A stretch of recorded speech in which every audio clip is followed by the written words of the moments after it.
मधुबन के बाबा,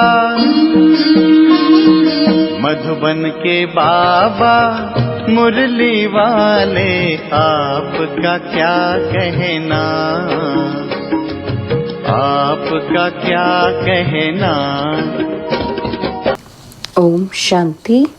आज 26 जून 2024 के साकार मधुर महावाक्य हैं।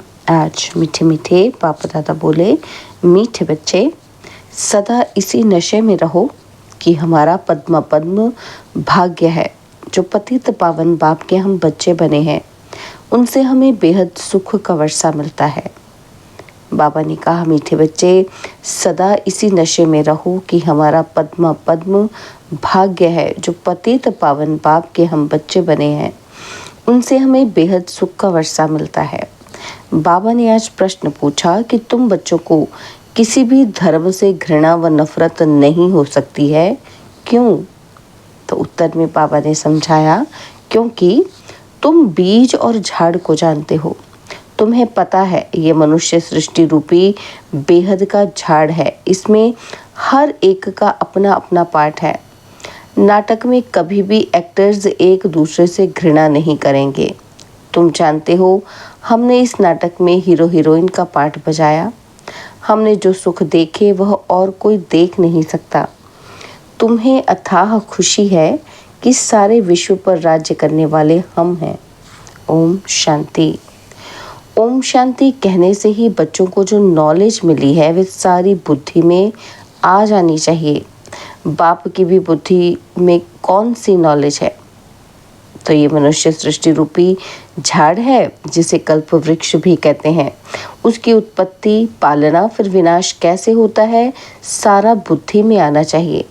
जैसे वह जड़ झाड़ होता है, यह है चैतन्य। बीज भी चैतन्य है, उनकी महिमा भी गाते हैं। वह सत्य है, चैतन्य है, अर्थात झाड़ के आदि मध्य अंत का राज समझा रहे हैं। कोई भी ऑक्यूपेशन को जानता नहीं। प्रजापिता ब्रह्मा के ऑक्यूपेशन को भी जानना चाहिए ना। ब्रह्मा को कोई याद नहीं करते, जानते ही नहीं। अजमेर में ब्रह्मा का मंदिर है। त्रिमूर्ति चित्र छपाते हैं, उनमें ब्रह्मा विष्णु शंकर है। ब्रह्मा देवताए नमः कहते हैं। अब तुम बच्चे जानते हो कि इस समय ब्रह्मा को देवता नहीं कहा जाता है। जब संपूर्ण बने तब देवता कहा जाए। संपूर्ण बन चले जाते हैं सूक्ष्म वतन में। बाबा कहते हैं, तुम्हारे बाप का नाम क्या है? किससे पूछते हैं? आत्मा से। आत्मा कहती है, हमारा पापा। जिसको मालूम नहीं है कि किसने कहा, वो तो प्रश्न पूछ ही न सके। अब बच्चे समझ तो गए हैं कि बरोबर दो बाप सबके हैं। ज्ञान तो एक ही बाप देते हैं। अभी तुम बच्चे समझते होंगे कि ये शिव बाबा का रथ है। बाबा इस रथ द्वारा हमको ज्ञान सुनाते हैं। एक तो यह है जिस्मानी ब्रह्मा बाप का रथ, और दूसरा फिर रूहानी बाप का यह रथ है। उस रूहानी बाप की महिमा है सुख का सागर, शांति का सागर।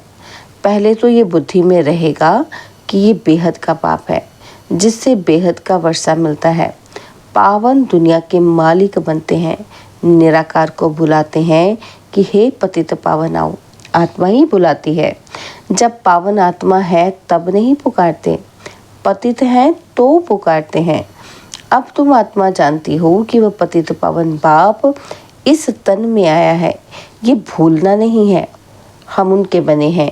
यह सौभाग्य तो क्या, पद्म पद्म भाग्य की बात है। फिर उस बाप को भूलना क्यों चाहिए? इस समय बाप आए हैं, ये नई बात है। शिव जयंती भी हर वर्ष मनाई जाती है, तो जरूर वह एक बार ही आते हैं। लक्ष्मी नारायण सतयुग में थे, इस समय नहीं है, तो समझाना चाहिए कि उन्होंने पुनर्जन्म लिया होगा। 16 कला से 12-14 कला में आए होंगे। यह तुम्हारे बिना कोई नहीं जानते। सतयुग कहा जाता है इस दुनिया को, नई दुनिया को। वहाँ सब कुछ नया ही नया है। देवता धर्म नाम भी गाया जाता है। वही देवताएं जब वाम मार्ग में जाते हैं तो फिर उनको नया भी नहीं, तो देवता भी नहीं कह सकते। कोई भी ऐसे नहीं कहेंगे कि हम उनकी वंशावली के हैं। अगर अपने को उस वंशावली के समझते हो तो फिर उन्हों की महिमा अपनी निंदा क्यों करते? महिमा जब करते हैं तो जरूर उन्हों को पवित्र और अपने को अपवित्र समझते हैं। पावन से पतित बनते हैं, पुनर्जन्म लेते हैं। पहले पहले जो पावन थे वही फिर पतित बने हैं। तुम जानते हो, पावन से अब पतित बने हैं। तुम स्कूल में पढ़ते हो, उसमें नंबरवार फर्स्ट सेकंड थर्ड क्लास तो होते ही हैं। अभी बच्चे समझते हैं कि हमको बाप पढ़ाते हैं, तब तो आते हैं ना, नहीं तो यहाँ आने की क्या दरकार है। ये कोई गुरु महात्मा महापुरुष आदि कुछ नहीं है। यह तो साधारण मनुष्य तन है, सो भी बहुत पुराना है। तुम जन्मों के अंत में प्रवेश करता हूँ, बहुत जन्मों के अंत में प्रवेश करता हूँ, और तो कोई इसकी महिमा नहीं, सिर्फ इसमें प्रवेश करता हूँ तब इनका नाम होता है। नहीं तो प्रजापिता ब्रह्मा कहाँ से आया? मनुष्य मूंझते तो जरूर है। बाप ने तुमको समझाया है तब तुम औरों को समझ आते हो। ब्रह्मा का बाप कौन? ब्रह्मा विष्णु शंकर, उन्हों का रचयिता यह शिव बाबा है। बुद्धि ऊपर चली जाती है। परमपिता परमात्मा जो परम धाम में रहते हैं, उनकी ये रचना है। ब्रह्मा विष्णु शंकर का ऑक्यूपेशन अलग है। कोई आपस में 3-4 होते हैं, सबका ऑक्यूपेशन अपना अपना होता है। पाठ हरेक का अपना अपना है। इतनी करोड़ों आत्माएं हैं, एक का पाठ न मिले दूसरे से। ये वंडरफुल बातें समझी जाती हैं। कितने ढेर मनुष्य हैं। अभी चक्र पूरा होता है, अंत है ना, तो सब वापस जाएंगे, फिर से चक्र रिपीट होना है। बाप ये सब बातें भिन्न भिन्न प्रकार से समझाते रहते हैं, कोई नई बात नहीं। कहते हैं कल्प पहले भी समझाया था। बहुत लवली बाप है। ऐसे बाप को तो बहुत प्यार से याद करना चाहिए। तुम भी बाप के लवली बच्चे हो ना, बाप को याद करते आए हो। पहले सब एक की पूजा करते थे, भेदभाव की बात है नहीं। अभी तो कितना भेदभाव है। यह राम के भक्त हैं, यह कृष्ण के भक्त हैं। राम के भक्त धूप जगाते तो कृष्ण का नाक बंद कर देते हैं। तो ऐसी भी कुछ बातें शास्त्रों में है। वह कहे हमारा भगवान बड़ा, वो कहे हमारा बड़ा, दो भगवान समझ लेते हैं। तो रॉन्ग होने के कारण सब अनराइटियस काम ही करते हैं। बाप समझाते हैं बच्चे, भक्ति भक्ति है और ज्ञान ज्ञान है। ज्ञान का सागर एक ही बाप है, बाकी वह सब है भक्ति के सागर। ज्ञान से सदगति होती है। अभी तुम बच्चे ज्ञानवान बने हो। बाप ने तुम्हें अपना और सारे चक्र का भी परिचय दिया है, जो और कोई दे न सके। इसलिए बाप कहते हैं तुम बच्चे हो स्वदर्शन चक्रधारी। परमपिता परमात्मा तो एक ही है, बाकी सब बच्चे ही बच्चे हैं। परमपिता अपने को कोई कह ना सके। जो अच्छे समझदार मनुष्य हैं, समझते हैं कि कितना बड़ा ड्रामा है। उनमें सब एक्टर्स अविनाशी पार्ट बजाते हैं। वह छोटे नाटक तो विनाशी होते हैं, यह है अनादि अविनाशी, कभी बंद होने वाला नहीं। इतनी छोटी आत्मा और इतना बड़ा पाठ मिला हुआ है, शरीर लेने और छोड़ने का और पाठ बजाने का। ये बातें कोई शास्त्रों में नहीं है। अगर इसको किसी गुरु ने सुनाया होता तो उनके और भी फॉलोअर्स होते ना। सिर्फ एक फॉलोअर क्या काम का? फॉलोअर तो वह जो पूरा फॉलो करे। इनकी ड्रेस आदि तो वह है नहीं, कौन कहेंगे शिष्य हैं। यह तो बाप बैठ पढ़ाते हैं, बाप को ही फॉलो करना है। जैसे बारात होती है ना, तो शिव की भी बारात कहते हैं। बाबा कहते हैं ये हमारी बारात है। तुम सब भक्तियाँ हो, मैं हूँ भगवान। तुम सब सज्जनियाँ हो। बाबा आया है तुमको श्रृंगार कर ले जाने। कितनी खुशी होनी चाहिए। अब तुम सृष्टि के आदि मध्य अंत को जानते हो। तुम बाप को याद करते करते पवित्र बन जाते हो, तो पवित्र राजाई मिलती है। बाप समझाते हैं मैं आता ही हूँ अंत में। मुझे भुलाते ही हैं पावन दुनिया की स्थापना और पतित दुनिया का विनाश कराने आओ। इसलिए महाकाल भी कहते हैं। महाकाल का भी मंदिर होता है। काल के मंदिर तो देखते हैं ना, शिव को काल कहेंगे ना। बुलाते हैं कि आकर पावन बनाओ, आत्माओं को ले जाते हैं। बेहद का बाप कितनी ढेर आत्माओं को लेने के लिए आए हैं। काल काल महाकाल सब आत्माओं को पवित्र गुलगुल बनाकर ले जाते हैं। गुलगुल बन जाएं तो फिर बाप भी चलेंगे गोद में। अगर पवित्र नहीं बनेंगे तो सजाएं खानी पड़ेंगी। फर्क तो रहता है ना। पाप रह जाते हैं तो फिर सजा खानी पड़े। पद भी ऐसा मिलता है। इसलिए बाप समझाते हैं, मीठे बच्चों बहुत बहुत मीठा बनो। श्री कृष्ण सबको मीठा लगता है ना, तो कितना प्रेम से श्री कृष्ण को झुलाते हैं।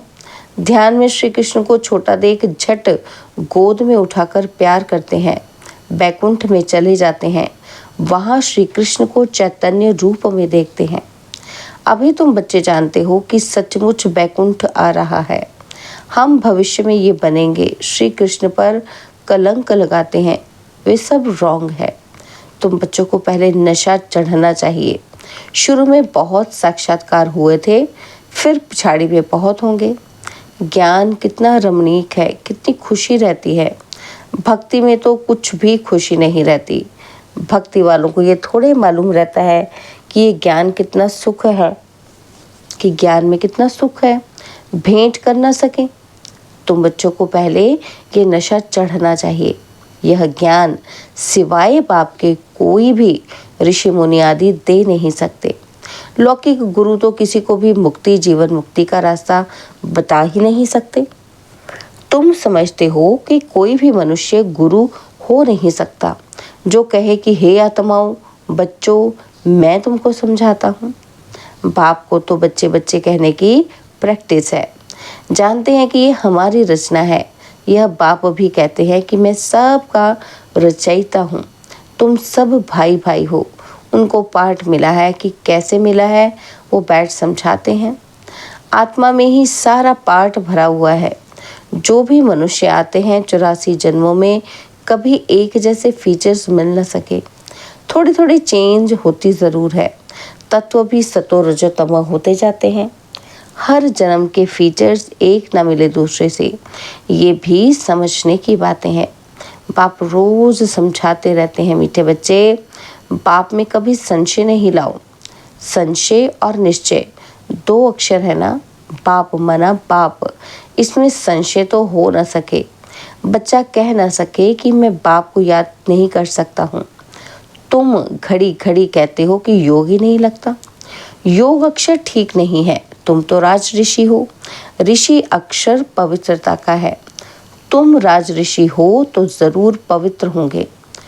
थोड़ी बात में फेल होने से फिर राजाई मिल न सके, प्रजा में चले जाते हैं। कितना घाटा पड़ जाता है। नंबरवार पद होते हैं ना, एक का पद न मिले दूसरे से। ये बेहद का बना बनाया ड्रामा है। सिवाय बाप के कोई समझा ना सके। तो तुम बच्चों को कितनी खुशी होती है। जैसे बाप की बुद्धि में सारा ज्ञान है, वैसे तुम्हारी बुद्धि में भी है। बीज और झाड़ को समझना है। मनुष्य सृष्टि का झाड़ है। इनके साथ बनियन ट्री का मिसाल बिल्कुल एक्यूरेट है। बुद्धि भी कहती है कि हमारा आदि सनातन देवी देवता धर्म का जो थुर था वह प्राय लोप हो गया है। बाकी सब धर्मों की टाल टालियाँ आदि खड़ी हैं। ड्रामा अनुसार ये सब होना ही है। इसमें घृणा नहीं आती। नाटक में एक्टर्स को कभी घृणा आएगी क्या? बाप कहते हैं तुम पतित बन गए हो, फिर पावन बनना है। तुम जितना सुख देखते हो उतना और कोई नहीं देखते। तुम हीरो हीरोइन हो, विश्व पर राज्य पाने वाले हो, तो अथाह खुशी होनी चाहिए ना। भगवान पढ़ाते हैं, कितना रेगुलर पढ़ना चाहिए, इतनी खुशी होनी चाहिए। बेहद का बाप हमें पढ़ाते हैं। राजयोग भी बाप ही सिखलाते हैं। कोई शरीरधारी तो सिखला ना सके। बाप ने आत्माओं को सिखलाया है। आत्मा ही धारण करती है। बाप एक बार ही आते हैं पार्ट बजाने। आत्मा ही पार्ट बजाकर एक शरीर छोड़ दूसरा लेती है। आत्माओं को बाप पढ़ाते हैं, देवताओं को नहीं पढ़ाएंगे। वहाँ तो देवताएं ही पढ़ाएंगे। संगम युग पर बाप ही पढ़ाते हैं पुरुषोत्तम बनाने के लिए। तुम ही पढ़ते हो। यह संगम युग एक ही है। जब तुम पुरुषोत्तम बनते हो, सत्य बनाने वाला, सत्युग की स्थापना करने वाला एक ही सच्चा बाबा है।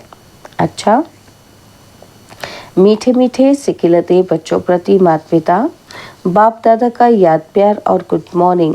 रूहानी बाप की रूहानी बच्चों को नमस्ते। हम रूहानी बच्चों की रूहानी बाप दादाजी को दिलवा जान सिकवा प्रेम से नमस्ते। ओम शांति। प्यारे बाबा, मीठे बाबा, मेरे बाबा, शुक्रिया बाबा, शुक्रिया बाबा, शुक्रिया। धारणा के लिए मुख्य सार है। पहला पॉइंट है, संगम पर डायरेक्ट भगवान से पढ़ाई पढ़कर ज्ञानवान आस्तिक बनना और बनाना है। कभी भी बाप व पढ़ाई में संशय नहीं लाना है। और सेकंड पॉइंट है, पाप समान लवली बनना है। भगवान हमारा श्रृंगार कर रहे हैं, इस खुशी में रहना है। किसी भी एक्टर से घृणा व नफरत नहीं करनी है। हर एक का इस ड्रामा में एक्यूरेट पार्ट है। बाबा ने आज वरदान दिया, सेवाओं की प्रवृत्ति में रहते बीच बीच में एकांतवासी बनने वाले अंतर्मुखी भव। सेवाओं की प्रवृत्ति में रहते बीच बीच में एकांतवासी बनने वाले अंतर्मुखी भव। साइलेंस की शक्ति का प्रयोग करने के लिए अंतर्मुखी और एकांतवासी बनने की आवश्यकता है।